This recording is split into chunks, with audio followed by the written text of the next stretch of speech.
एक बार एक शहर में दो दोस्त रहते थे। वो दोनों दोस्त एक दिन समुद्र किनारे शंख इकट्ठा करने के लिए गए ताकि उन शंखों को बेचकर वो अपने लिए कुछ पूंजी जमा कर पाएं। दोनों दोस्त शंख इकट्ठा कर ही रहे थे कि तभी पहले वाले दोस्त को एक बड़ा शंख मिल गया। ये देखकर दूसरे वाले दोस्त के मन में आया कि यार, इसे तो बड़ा शंख मिल गया, अब ये मुझसे ज्यादा पैसे कमा लेगा। फिर उसने सोचा कि अब मैं भी इससे बड़ा शंख ही ढूंढूंगा ताकि मैं भी ज्यादा पैसे कमा पाऊं। तो अब वो लग गया बड़े शंख की तलाश में। उसने खूब ढूंढा, खूब मेहनत की, लेकिन फिर भी उसे बड़ा शंख हासिल नहीं हुआ। और उस बड़े शंख के चक्कर में उसे जितने भी छोटे छोटे शंख मिलते, उन सारे शंखों को उठाकर फेंक देता, क्योंकि उसके दिमाग में वो बड़ा शंख था कि किसी भी हालत में मुझे वो बड़ा शंख चाहिए ताकि मैं थोड़े ज्यादा पैसे कमा सकूं। बड़े शंख की तलाश में दोपहर से शाम हो गई और शाम से रात हो गई, तो ना तो उसे बड़ा शंख मिला, और जो छोटे छोटे शंख उसे मिले थे उन शंखों को भी उसने फेंक दिया और उसके हाथ में कुछ नहीं आया।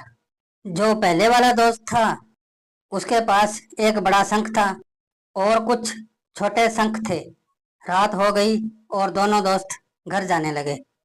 तो घर जाते वक्त पहले वाला जो दोस्त था उसने अपने शंख बेच दिए। उसके पास जो बड़ा शंख था उसके उसे मिले 1000 रुपए, और जो छोटे छोटे शंख उसके पास थे उसके उसे मिले 3000 रुपए। और यह जानकर उस दूसरे वाले दोस्त को बहुत दुख हुआ कि काश वह उन छोटे छोटे शंखों को फेंकता नहीं, तो अभी मेरे पास इससे भी ज्यादा कमाई होती।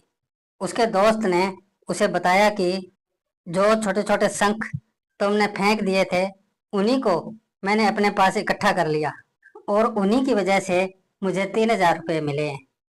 यह सुनकर तो उसकी जान ही निकल गई और वह और ज्यादा निराश हो गया। इस कहानी को बताने का मकसद बिल्कुल साफ है कि हम बड़ी बड़ी चीजों के चक्कर में कई सारी छोटी छोटी चीजें, या फिर ये कहें कि सारे छोटे छोटे मौके हाथ से गंवा देते हैं। हम हमारी डे टू डे लाइफ में भी कई सारी छोटी छोटी चीजों को इग्नोर करते हैं, लेकिन ये बात आपको जान लेनी चाहिए कि ये छोटी छोटी चीजें आगे जाकर विशाल रूप धारण कर लेती हैं। हर छोटी चीज पर ध्यान लगाओ, उसे इग्नोर मत करो। आगे जाकर आपको इसकी अहमियत पता चलेगी। मैं यह भी नहीं कह रहा हूँ कि आप छोटा सोचो और छोटा ही करो। मेरा कहने का मतलब यह है कि आप सोचो बड़ा, लेकिन उसके लिए हर वो छोटा काम करो जिससे आपको आपका लक्ष्य हासिल हो। अगर आपको ये कहानी पसंद आई हो तो लाइक, शेयर और सब्सक्राइब करना ना भूलें। धन्यवाद।